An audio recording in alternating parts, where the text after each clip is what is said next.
सरकारी नौकरी versus businessman पति का प्यार पार्ट 2। दोपहर के समय सावित्री अपने मोहल्ले की औरतों के साथ हाथ में सब्जी का थैला लिए गली से आ रही होती है। अरे सावित्री बहन, सुना है तुम्हारे बेटे सुशील का कॉलेज खत्म हो गया है। अब आगे क्या सोचे हैं, क्या करेगा? अरे क्या करेगा मतलब, अपने स्वर्गवासी पिता की तरह वो भी बड़ी सरकारी नौकरी की तैयारी करेगा। हाँ, बात तो तुम्हारी बिल्कुल सही है। सुनील पढ़ाई में शुरू से ही बहुत तेज है। वो तो है, बहुत होनहार लड़का है मेरा। देखना, वो सीधा आईएएस या आईपीएस अफसर बनकर ही दम लेगा। सही कहा, इतना इंटेलिजेंट है तो सरकारी नौकरी में ही जाएगा और तुम्हारा नाम रोशन करेगा। सावित्री मुस्कुराते हुए अपने घर के अंदर आती है, जहाँ सुनील सोफे पर बैठकर कुछ फाइल्स देख रहा होता है। तभी अपनी माँ को देखकर सुनील, अरे माँ, तुम आ गई? हाँ बेटा, आज बाजार में बहुत अच्छी ताजी सब्जियाँ मिली है और मैं तेरी पसंद की पनीर लाई हूँ। अभी बढ़िया सब्जी बनाती हूँ। अरे वाह माँ, आज तो मजा आ जाएगा। अच्छा बेटा, तेरा फाइनल रिजल्ट भी आ गया है और तूने कॉलेज में टॉप किया है। अब बिल्कुल भी समय बर्बाद मत कर, शहर के सबसे अच्छे कोचिंग सेंटर में एडमिशन ले ले ताकि सरकारी नौकरी की तैयारी शुरू हो सके। नहीं माँ, मुझे कोई सरकारी नौकरी की तैयारी नहीं करनी है। मैं अपना खुद का बिजनेस शुरू करना चाहता हूँ। ये क्या बोल रहा है तू? होश में तो है ना? माँ, मैं बिल्कुल होश में हूँ। मेरा मन सरकारी नौकरी में कभी नहीं था और ना ही कभी होगा। तेरे पापा सरकारी महकमे में इतने बड़े अफसर थे, तुझे भी उनकी तरह अफसर बनना है। ये क्या बिजनेस का भूत सवार हुआ है? माँ, सबकी पसंद अलग होती है ना। मुझे बिजनेस की फील्ड में जाना है क्योंकि बिजनेस करना मेरा असली पैशन है माँ। फालतू की बातें मत कर सुनील। बिजनेस का इस जमाने में क्या भरोसा है, आज चलता है कल पूरी तरह बंद हो जाता है। माँ, तुम बिना वजह डर रही हो। मेहनत करूंगा तो मेरा बिजनेस बहुत अच्छे से चलेगा। मैंने पूरे मोहल्ले की सहेलियों को बता दिया है कि मेरा बेटा अफसर बनेगा। तू तो सरेआम मेरी नाक कटवा देगा। अरे माँ, तुम क्यों इतनी चिंता करती हो? मैं तुम्हें इतनी धन दौलत और शोहरत दिलाऊंगा ना कि सरकारी नौकरी वाले भी देखते रह जाएंगे।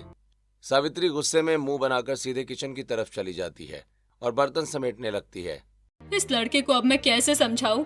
सरकारी नौकरी में पूरी लाइफ की सिक्योरिटी होती है, बिजनेस में तो सिर्फ रिस्क है।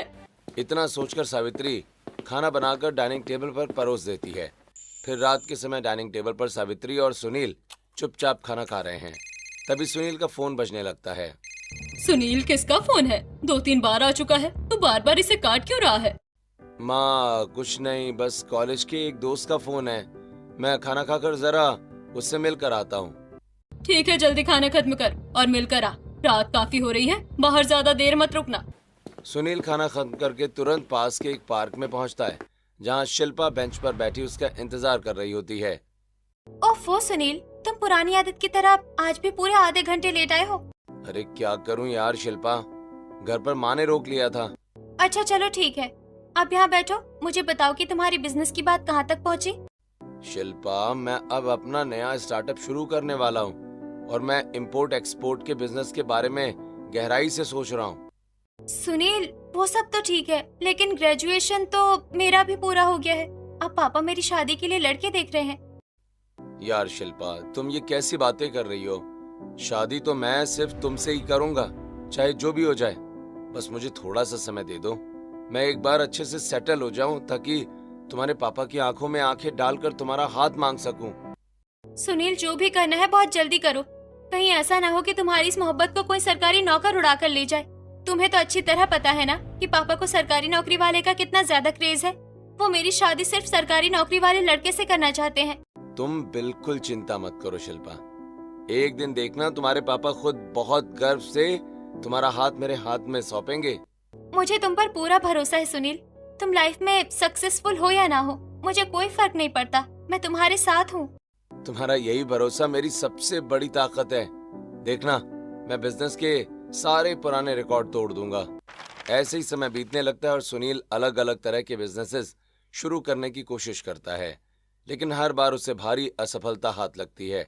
और फिर एक शाम सुनील बहुत ही थका हुआ और उदास चेहरे के साथ अपने घर वापस लौटता है। वहीं सावित्री उसे देखकर, क्या हुआ बेटा सुनील, तेरा चेहरा इतना उतरा हुआ क्यों है? माँ, मैंने जो नया बिजनेस ट्राई किया था ना, उसमें मुझे बहुत बड़ा नुकसान हो गया है। सारे पैसे डूब गए हैं। मैंने तुझे कितनी बार समझाया था कि इन फालतू कामों को छोड़ और कोई अच्छी सरकारी जॉब के लिए ट्राई कर। माँ, मैंने भी आपको कितनी बार कहा है कि मुझे नौकरी में कोई इंटरेस्ट नहीं है। मैं सिर्फ बिजनेस ही करूंगा। मैंने सोचा था कि मेरा बेटा बड़ा होकर सरकारी नौकरी करेगा, मेरा नाम रोशन करेगा, पर तू तो अपने पिता जैसा कभी नहीं बन सकता। अच्छा माँ, ठीक है, अब इस बहस को प्लीज बंद करो। मुझे बहुत भूख लगी है, पहले खाना तो दे दो।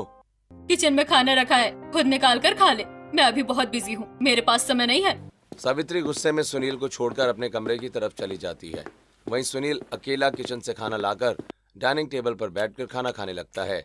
और फिर अगली शाम सावित्री पार्क में घूमने निकलती है, जहाँ उसे मोहल्ले की कुछ औरतें मिल जाती हैं।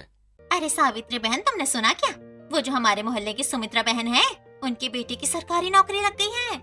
अच्छा, मुझे तो इस बारे में कुछ नहीं पता था। कौन से विभाग में नौकरी लगी है उसकी?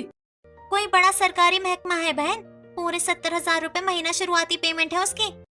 सावित्री बहन, तुम तो बड़े गर्व से कहती थी कि तुम्हारा बेटा IAS IPS बनेगा, क्या हुआ उसका? अरे क्या खाक IAS बनेगा, वो तो आजकल कोई काम नहीं करता, बस निठल्ला बनकर घर में बैठा रहता है। सावित्री बिना कुछ बोले चुपचाप वहां से अपने घर की तरफ चली जाती है। और जैसे ही वो घर के अंदर आती है, सुनील हॉल में बैठा हुआ दिखता है। तभी वो अपनी माँ का उतरा चेहरा देख, क्या बात है माँ, आपका चेहरा इतना उतरा हुआ क्यों है? तू चुप रह सुनील, तेरे इस बेकार बिजनेस के चक्कर में पूरे मोहल्ले में मेरी थू थू हो रही है। माँ, मोहल्ले वालों का काम ही है सिर्फ बातें बनाना। आप उनकी बातों को दिल से क्यों लगा रही हो? क्यों न लगाऊं? आज सुमित्रा की बेटी की सरकारी नौकरी लग गई तो वो औरतें खड़े होकर मुझे ताने मार रही थी। माँ, तुम थोड़ा धीरज रखो। जिस दिन मेरा बिजनेस सक्सेसफुल होगा ना, वही सब लोग आकर तुम्हारी सबसे ज्यादा इज्जत करेंगे। पता नहीं मेरी फूटी किस्मत में वो दिन कभी आएगा भी या नहीं। तू तो मुझे कहीं मुंह दिखाने लायक नहीं छोड़ेगा। सावित्री गुस्से में अपने कमरे में जाकर कमरे का दरवाजा जोर से बंद कर लेती है। वहीं दूसरी तरफ शिल्पा के घर के डाइनिंग टेबल पर शिल्पा, उसके पापा और उसकी माँ रात का खाना खा रहे होते हैं। देखो शिल्पा बेटा, तुम्हारा ग्रेजुएशन अब कंप्लीट हो चुका है। अब मैं तुम्हारे लिए कोई अच्छा सा सरकारी नौकरी वाला लड़का देखना शुरू कर रहा हूँ। कुछ दोस्तों से बात भी की है इस बारे में। पापा, इतनी जल्दी क्या है? अभी तो मेरा कॉलेज खत्म हुआ है, मैं थोड़ा और आगे पढ़ना चाहती हूँ। बेटा, तुम्हारे लिए एक दो अच्छे सरकारी लड़कों के रिश्ते आ भी चुके हैं। जल्दी कोई अच्छा लड़का देखकर मैं शादी तय कर दूंगा तुम्हारी। हे भगवान, मैं पिताजी को कैसे समझाऊं कि मैं सुनील से प्यार करती हूँ। पापा, मेरा अभी खाना खाने का बिल्कुल मन नहीं कर रहा है, मैं अपने कमरे में जा रही हूँ।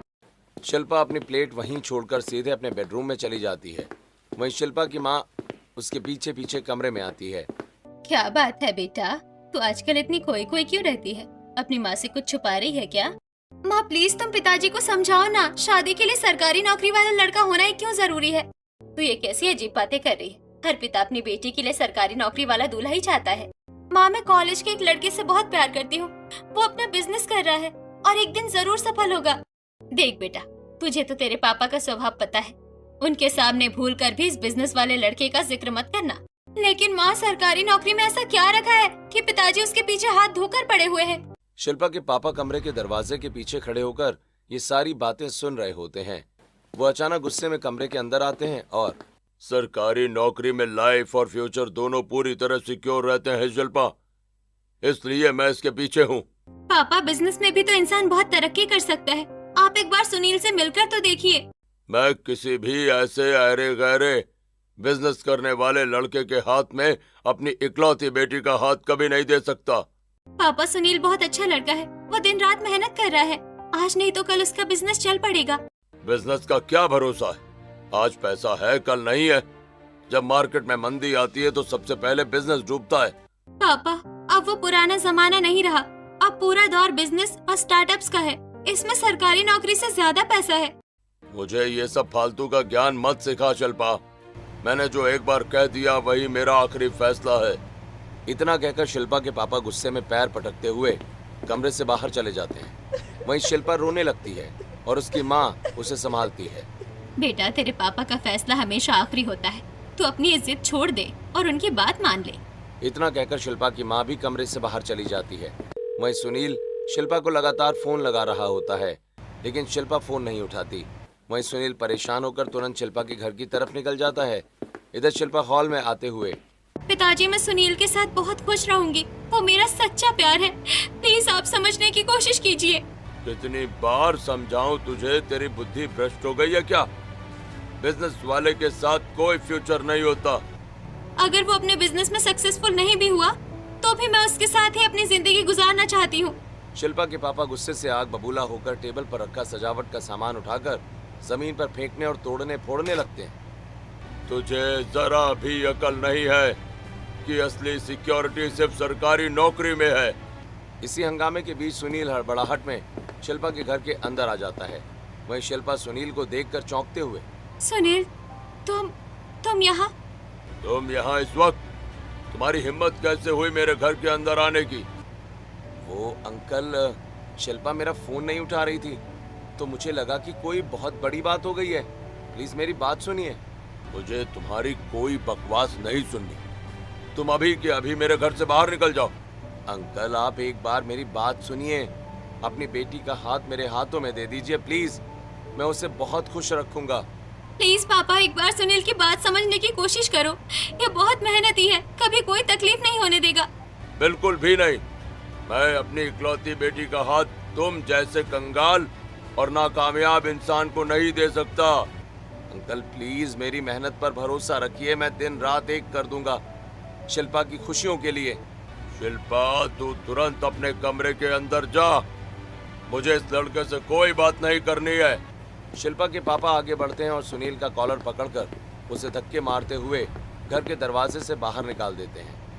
पापा, हाउ डेयर यू! आपकी हिम्मत कैसे हुई सुनील को इस तरह धक्के मारकर घर से बाहर निकालने की? मैंने जो किया बिल्कुल सही किया। अगर तू उस लड़के के पीछे इतनी अंधी हो चुकी है और मेरी बात नहीं मानेगी तो मैं अभी जहर खा लूंगा। सुन रही है? पापा, ये आप क्या कह रहे हैं? अपने होश में तो हैं आप? तुझे अच्छी तरह पता है कि मैं जो बोलता हूँ वो कर सकता हूँ। मेरी मौत देखना चाहती है तो कर अपनी मर्जी। शिल्पा के पापा गुस्से में पैर पटकते हुए अंदर के कमरे में चले जाते हैं। शिल्पा बदहवास होकर सोफे पर बैठ जाती है। माँ, मैं अपने प्यार के लिए अपने सगे पिता की जान की कुर्बानी कभी नहीं दे सकती। बेटा, तेरे पापा बहुत जिद्दी है। वो अपनी बात मनवाने के लिए सचमुच कुछ भी कर बैठेंगे। माँ, पापा को बोल देना कि वो जहाँ भी मेरा रिश्ता करना चाहते हैं कर दे। मैं शादी के लिए तैयार हूँ। अगले दिन पार्क की उसी पुरानी बेंच पर सुनील और शिल्पा बहुत ही भारी मन से एक दूसरे के सामने बैठे होते हैं। सुनील, मैं अब तुमसे चाहकर भी शादी नहीं कर सकती। मैं अपने पिताजी को इस हाल में बिल्कुल नहीं छोड़ सकती। कोई बात नहीं शिल्पा, मैं तुम्हारी मजबूरी समझ सकता हूँ। तुम्हारे पिता भी अपनी जगह अपनी बेटी के लिए सही सोच रहे हैं। वो जिससे भी कहते हैं तुम मुझे भूलकर अपनी लाइफ में आगे बढ़ जाओ और शादी कर लो। तुम अपना बिजनेस कभी मत छोड़ना सुनील। मुझे पूरा विश्वास है कि तुम एक न एक दिन बहुत बड़े बिजनेसमैन बनोगे। हाँ, मैं सक्सेसफुल जरूर होऊंगा शिल्पा, लेकिन मुझे सबसे बड़ा अफसोस इस बात का रहेगा कि उस कामयाबी के दिन तुम मेरे साथ नहीं होगी। मेरी किस्मत में शायद तुम्हारा साथ नहीं था, पर मेरी दुआएं हमेशा तुम्हारे साथ रहेगी। तुम भले ही मेरे साथ नहीं रहोगी, लेकिन तुम्हारा ये अटूट भरोसा हमेशा मेरे साथ रहेगा शिल्पा। इसी के दम पर मैं बिजनेस को नई ऊंचाइयों पर ले जाऊंगा, देखना। शिल्पा रोते हुए अपने घर वापस आ जाती है। वहीं उसके पापा कहते हैं, शिल्पा बेटा, अच्छा हुआ तुम आ गई। कल तुम्हारे लिए एक बहुत ही शानदार रिश्ता आ रहा है। लड़का सरकारी अफसर है। जी पापा, जैसी आपकी मर्जी। आप जो कहेंगे मैं वही करूंगी। मैंने उनके परिवार को कल दोपहर के खाने पर बुला लिया है। तुम अच्छे से तैयार रहना। अगले दिन विजय और उसकी माँ कामिनी बड़े ठाट बाट से शिल्पा के घर आते हैं। वहीं डाइनिंग टेबल पर चाय नाश्ता चल रहा होता है। विजय बेटा, समझन जी, आप लोग कुछ और लीजिए ना। हमारे लिए बहुत गर्व की बात है कि विजय जी सरकारी अफसर हैं। हाँ भाई साहब, मेरे बेटे की इज्जत पूरे डिपार्टमेंट में है। उसके पास सरकारी रुतबा और पावर दोनों है। अंकल, नाश्ता तो बहुत अच्छा है। वैसे मैं शादी से पहले शिल्पा से अकेले में कुछ जरूरी बात करना चाहता हूँ। हाँ हाँ बेटा, क्यों नहीं। शिल्पा, विजय जी को अंदर गेस्ट रूम में लेकर जाओ और आराम से बात करो। शिल्पा और विजय गेस्ट रूम में आते हैं। वही विजय सोफे पर बड़े रौब के साथ बैठ जाता है, लेकिन शिल्पा चुपचाप खड़ी रहती है। अरे बैठ जाओ शिल्पा, मैं सीधा और साफ बात करने वाला इंसान हूँ। तुम शादी के बाद आगे लाइफ में क्या करना चाहती हो? मैंने अभी अपने करियर के बारे में कुछ खास सोचा नहीं है, लेकिन शादी के बाद मैं इस पर जरूर सोचूंगी। देखो, मैं बिल्कुल नहीं चाहता कि मेरी बीवी शादी के बाद कोई जॉब करे। तुम्हें पूरी तरह से मेरे तरीके से ही रहना होगा। आपके तरीके से? मतलब मुझे अपनी मर्जी से कुछ भी करने की इजाजत नहीं होगी? हाँ बिल्कुल, तुम्हें अपने तरीके से जीने की आदत छोड़नी पड़ेगी। आगे जो भी सोचोगी मुझसे बिना पूछे कदम भी मत बढ़ाना। शिल्पा हैरान होकर विजय के घमंडी चेहरे को देखती है। कुछ देर के बाद विजय और उसकी माँ कामिनी वहां से चले जाते हैं। वहीं शिल्पा तुरंत अपने माँ पापा से अपनी नाराजगी जताती है। पापा, आपने उस विजय की बात करने का तरीका देखा? वो कितना ज्यादा घमंडी और बदतमीज लड़का है। बेटा, वो सरकारी नौकरी में एक बड़ा अफसर है। इतना थोड़ा बहुत घमंड और एटीट्यूड तो उसके अंदर होगा ही। पापा, अभी भी वक्त है। आप प्लीज मेरी शादी उस लड़के से मत कीजिए। वो मुझे कभी खुश नहीं रख पाएगा। तू चिंता मत कर बेटा, वो लड़का तेरे लिए बिल्कुल परफेक्ट है। सरकारी जॉब वाले लड़के ऐसे ही रौबदार होते हैं। माँ, तुम तो कुछ बोलो। तुम भी पापा की बात पर हाँ में हाँ मिला रही हो। क्या तुम्हें मेरी लाइफ की कोई फिक्र नहीं है? बेटा, तेरे पापा जो बोल रहे हैं वो सोच समझ कर ही बोल रहे हैं। तो ज्यादा परेशान मत हो। ऐसे ही दिन बीत रहे थे। वहीं एक तरफ शिल्पा के घर में शादी की रस्में और तैयारियां शुरू हो जाती हैं, तो दूसरी तरफ सुनील अपने बिजनेस में पागलों की तरह दिन रात मेहनत करने में जुट जाता है। और फिर एक दोपहर सुनील अपनी पुरानी बाइक से मार्केट से लौट रहा होता है, जहां रास्ते में उसे मोहल्ले के दो आदमी देखकर मजाक उड़ाते हुए। अरे भाई सुनील, तुम्हारा वो बड़ा बिजनेस कहां तक पहुंचा? हाँ, बन गए क्या तुम देश के अगले मुकेश अंबानी? हाँ? हाँ यार, हमें तो लगा था कि तुम भी कुछ दिनों में मर्सिडीज कार में घूमना शुरू कर दोगे, लेकिन तुम तो अभी तक इस पुरानी खटारा बाइक पर चल रहे हो। हाँ? सुनील उनकी बातों का कोई जवाब नहीं देता और चुपचाप अपनी बाइक आगे बढ़ाकर अपने घर आ जाता है और अपने बेडरूम में जाकर उदास होकर बैठ जाता है। तभी उसके फोन पर शिल्पा का कॉल आता है। शिल्पा, बहुत अच्छा किया तुमने इस समय पर कॉल कर लिया यार। मुझे इस वक्त बहुत ज्यादा बुरा लग रहा था। क्यों सुनील, क्या हुआ? तुम्हारी आवाज इतनी उदास क्यों लग रही है? सब ठीक तो है ना? रास्ते में मोहल्ले के लोग मुझे देखकर ताने मार रहे थे, मेरी पुरानी बाइक का मजाक उड़ा रहे थे। सुनील, उन फालतू लोगों को जो कहना है कहने दो। तुम उनकी बातों में आकर अपनी हिम्मत मत हारना। भगवान ने चाहा तो तुम बहुत जल्द सक्सेसफुल होगे। मैं जानता हूँ शिल्पा कि तुम खुद इस वक्त अपनी शादी को लेकर बहुत परेशान हो, फिर भी तुम आज मेरा सहारा बनकर खड़ी हो। मुझे इस बात की बहुत खुशी है। मैं बस तुम्हें हमेशा कामयाब देखना चाहती हूँ सुनील, चाहे मैं जहाँ भी रहूँ। अच्छा, तुम भी बिल्कुल मत डरना शिल्पा, भगवान ने सब अच्छा सोचा होगा। शादी के बाद तुम्हारे जीवन में भी सब कुछ ठीक हो जाएगा। इसी तरह कुछ और दिन बीतते हैं। एक तरफ शिल्पा की शादी के दिन नजदीक आ रहे थे, तो दूसरी तरफ सुनील के बिजनेस की नई डील्स फाइनल हो रही थी। और फिर एक शाम शिल्पा अपने कमरे में बैठी सोचती है, मुझे अपने होने वाले पति से एक बार बात कर लेनी चाहिए। जिसके बाद वो उसका नंबर डायल करती है और 2-3 बार विजय को फोन लगाने की कोशिश करती है, लेकिन हर बार विजय का नंबर लगातार बिजी आ रहा होता है और कोई रिटर्न कॉल भी नहीं आता। तभी उसकी माँ कमरे के अंदर आती है और उसे परेशान देखकर, बेटा शिल्पा, क्या सोच रही थी? यहाँ अकेले इतने उदास बैठकर चेहरा क्यों लटका रखा है? माँ, मैं सोच रही हूँ कि मेरे होने वाला पति मुझे कभी खुद से फोन नहीं करते और जब मैं करती हूँ तो हमेशा उनका नंबर बिजी आता है। तभी शिल्पा के पापा भी पीछे कमरे के अंदर आ जाते हैं और शिल्पा की बात सुनकर मुस्कुराते हैं। अरे बेटा, वो कोई साधारण इंसान नहीं, एक बड़ा सरकारी अफसर है। वो तुम्हारी तरह निठल्ला नहीं बैठा रहता, उसे बहुत काम रहता है। पापा, काम सबको होता है, लेकिन अपनों के लिए 2 मिनट का समय तो निकाला ही जा सकता है ना?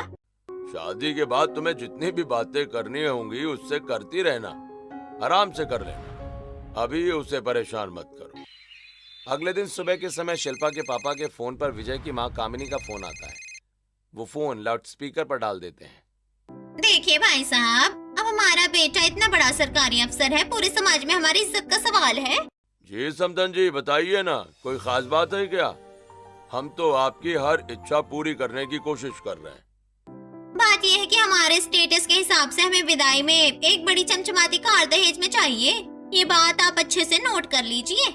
लेकिन समधन जी, हमारी तो पहले ही सारे कैश और बाकी दहेज के सामान को लेकर बात फाइनल हो चुकी थी। अब मैंने अपना पूरा बजट भी बना लिया है। देखिए भाई साहब, सरकारी नौकरी वाला इतना बड़ा दामाद चाहिए तो इतना तो आपको हमारे लिए करना ही पड़ेगा, वरना आप खुद समझदार हैं। अच्छा चलिए ठीक है समधन जी, आप चिंता मत कीजिए, मैं जैसे तैसे करके कार का इंतजाम भी कर दूंगा। शिल्पा के पापा परेशान होकर फोन रख देते हैं। पास ही खड़ी शिल्पा अपने पापा की ये सारी बातें सुनकर बेहद गुस्सा होते हुए, पिताजी, आपको उनकी इस बेतुकी मांग के लिए साफ मना कर देना चाहिए था। उनकी हिम्मत कैसे हुई कार मांगने की? अरे चुप कर शिल्पा, तुझे दुनियादारी की कोई समझ नहीं है।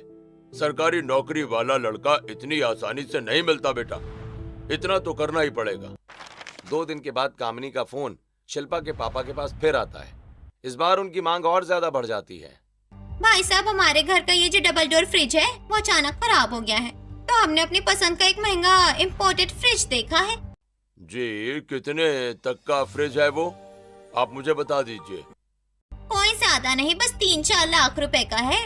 आप वो फ्रिज हमें भिजवा दीजिए, आखिर वो आपकी बेटी के ही काम आएगा ना। ठीक है समधन जी, मैं उसका पेमेंट भी करवा दूंगा। इसी तरह लड़के वालों की तरफ से लगातार नई नई मांगे बढ़ती जा रही थीं। शिल्पा के पापा हर बार हाँ करते जा रहे थे और शिल्पा लगातार उन्हें मना करती जाती थी। पापा कुछ ज्यादा ही डिमांड हो रही है उनकी। वो लोग लालची है।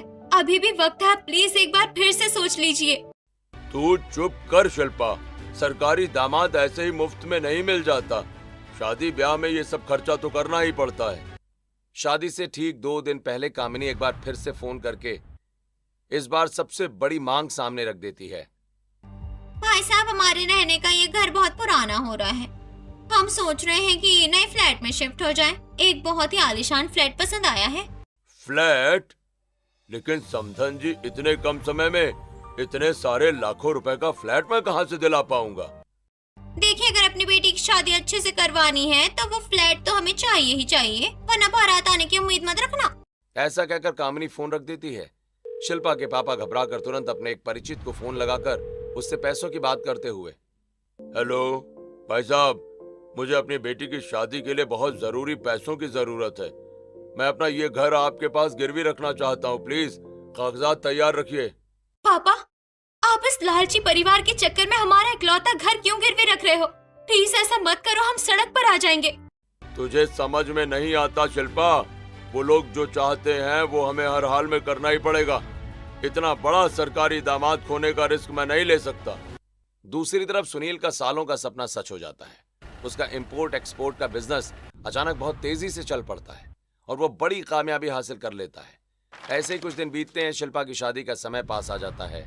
इधर शिल्पा के घर में शादी के फंक्शन शुरू हो जाते हैं, वहीं घर में हल्दी की रस्म चल रही होती है, लेकिन शिल्पा पूरी तरह सुनील की यादों में खोई होती है।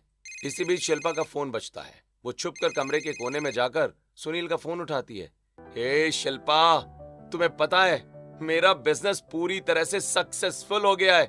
अब मैं महीने के लाखों करोड़ों रुपए कमा रहा हूँ। सुनील, ये तो बहुत अच्छी खबर है। मैं तुम्हारे लिए बेहद खुश हूँ।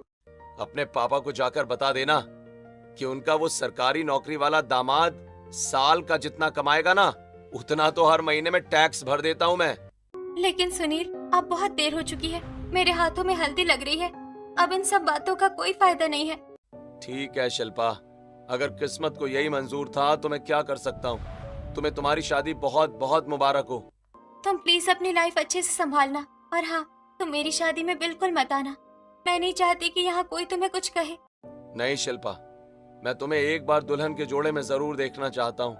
मैं चुपचाप आऊंगा, तुम्हें दूर से देखकर चला जाऊंगा, किसी को पता भी नहीं चलेगा। ऐसे ही शादी का दिन आ जाता है। विजय बहुत ही धूमधाम से गाजे बाजे के साथ बारात लेकर शिल्पा के घर पहुंचता है। अरे देखो भाई, शिल्पा की किस्मत कितनी बुलंद है। आज इतना बड़ा सरकारी अफसर इसके लिए दूल्हा बनकर आया है। हाँ बहन, शिल्पा के पापा ने दामाद ढूंढने में कोई कसर नहीं छोड़ी। पूरे मोहल्ले में आज इनका ही नाम हो रहा है। शिल्पा के पापा बारात का स्वागत करते हुए सभी बारातियों को काजू, बादाम और कोल्ड ड्रिंक बहुत आदर सत्कार के साथ सर्व कर रहे होते हैं। जिसके बाद रिंग सेरेमनी और जयमाला का समय आता है। शिल्पा और विजय स्टेज पर खड़े होते हैं। शिल्पा विजय को जयमाला पहना देती है। फिर जैसे ही विजय जयमाला उठाने लगता है, कामिनी अचानक आगे बढ़ती है और विजय का हाथ रोक देती है। ये देखकर शिल्पा के पापा, समधन जी, अब क्या हुआ? आपने ऐन वक्त पर विजय बेटा का हाथ क्यों रोक दिया? कोई गलती हो गई क्या हमसे? समधन जी, मेरा बेटा वरमाला डालने से पहले आपसे कुछ जरूरी बात कहना चाहता है। अंकल, मुझे वो सस्ती वाली कार बिल्कुल नहीं चाहिए जो आपने भेजी है। मुझे अभी के अभी फॉर्च्यूनर कार चाहिए, वरना ये शादी यहीं रुक जाएगी। बेटा विजय, शादी में अब तक हैसियत से ज्यादा खर्चा हो चुका है। मैंने अपना घर तक गिरवी रख दिया है। अब अचानक इतनी बड़ी मांग में कैसे पूरी करूंगा? ये सब बातें मुझे मत सिखाइए। ये तो आपको हमारे जैसा सरकारी दामाद ढूंढने से पहले ही अच्छी तरह सोच लेना चाहिए था ना। हाँ भाई साहब, मेरे बेटे से शादी के लिए लड़कियों की लाइन लगी हुई है। लोग करोड़ों रुपए देने को तैयार हैं। वो तो इसे आपकी बेटी पसंद आ गई, इसलिए हम शादी कर रहे हैं। विजय बेटा, प्लीज मेहमानों के सामने मेरी बेइज्जती मत करो। मैं शादी के बाद तुम्हारी ये मांग भी पूरी कर दूंगा। फिलहाल फेरे मत रोको। नहीं, मैं ये सब कुछ नहीं जानती। मेरा बेटा तभी वरमाला डालेगा और फेरे लेगा जब फॉर्च्यूनर कार की चाबी हमारे हाथ में होगी। शिल्पा के पापा पूरी तरह टूट जाते हैं और रोते हुए सबके सामने विजय के पैरों में गिर जाते हैं। मेरी इज्जत अब पूरी आपके हाथ में है। अगर आप ये बारात वापस ले गए तो मैं जीते जी मर जाऊंगा। तभी सुनील शेरवानी पहने हुए बड़े ही रौब के साथ मंडप के अंदर आता है। वो काफी देर से पीछे खड़ा सब कुछ देख रहा था।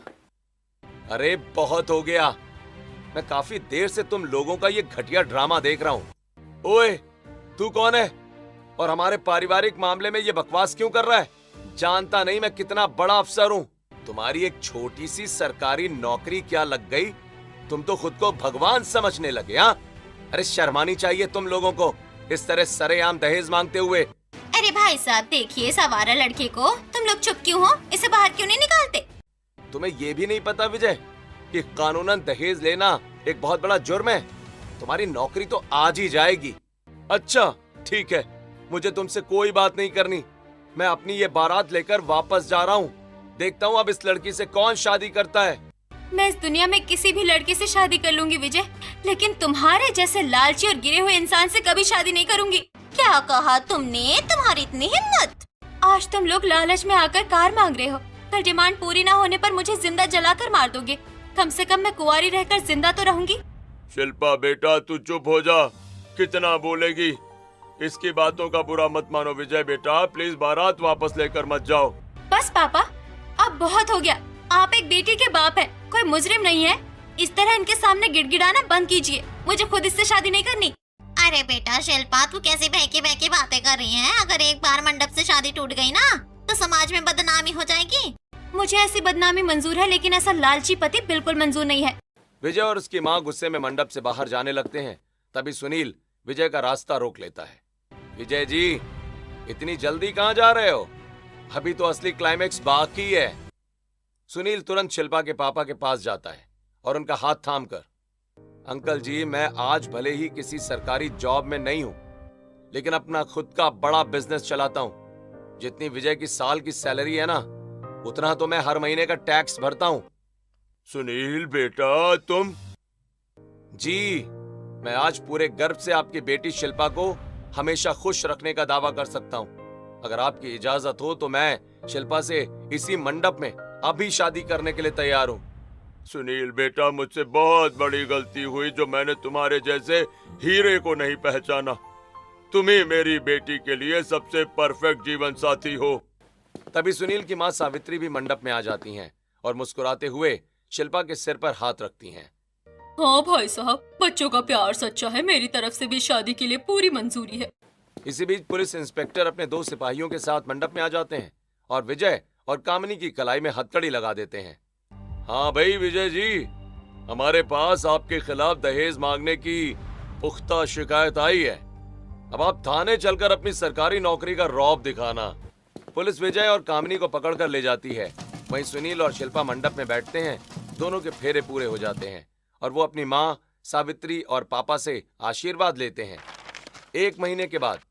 सुनिए जी, आज मुझे हमारी बेटी शिल्पा की बहुत ज्यादा याद आ रही है। अगर आप कहे तो हम आज उससे मिलने उसके घर चले जाएं। हाँ भाग्यवान, बात तो तुम्हारी बिल्कुल सही है। चलो जल्दी से तैयार हो जाओ, हम अभी शिल्पा के घर चलते हैं। शिल्पा के पापा और माँ सुनील के आलीशान बंगले पर पहुंचते हैं। जैसे ही वो दरवाजे पर पहुंचते हैं, उन्हें अंदर की चीजें फेंकने की आवाज आती है। वो देखते हैं कि अंदर शिल्पा कांच का ग्लास उठाकर गुस्से में सोफे पर फेंक रही होती है और सुनील कान पकड़कर खड़ा होता है। मैं पिछले 1 हफ्ते से सुन रही हूँ, तुम हर दिन बोलते हो कि आज घुमाने ले जाऊंगा, कल ले जाऊंगा।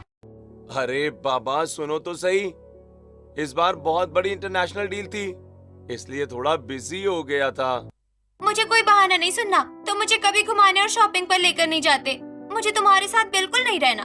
दरवाजे पर खड़े शिल्पा के पापा और माँ अंदर का ये नजारा देखकर पूरी तरह चौंक जाते हैं। देखा भाग्यवान, मैंने कहा था ना कि पता नहीं हमारी बेटी सही हाथों में गई है या नहीं। अच्छा बाबा, मैं कान पकड़कर उठक बैठक करता हूँ। अब तो अपनी ये नाराजगी छोड़ दो, मुझे माफ कर दो।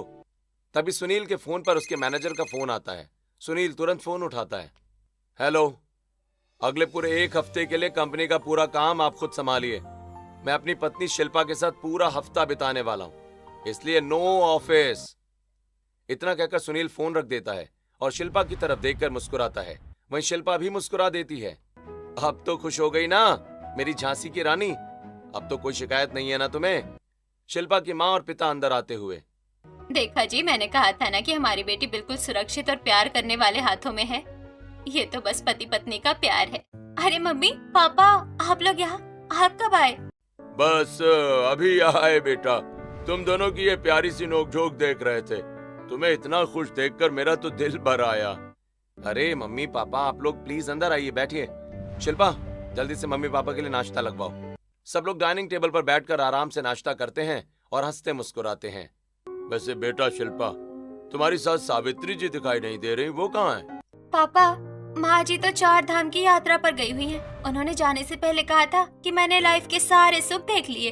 अच्छा बेटा देख लिया, प्यारी बहू देख ली, अब मैं भगवान के भजन करना चाहती हूँ।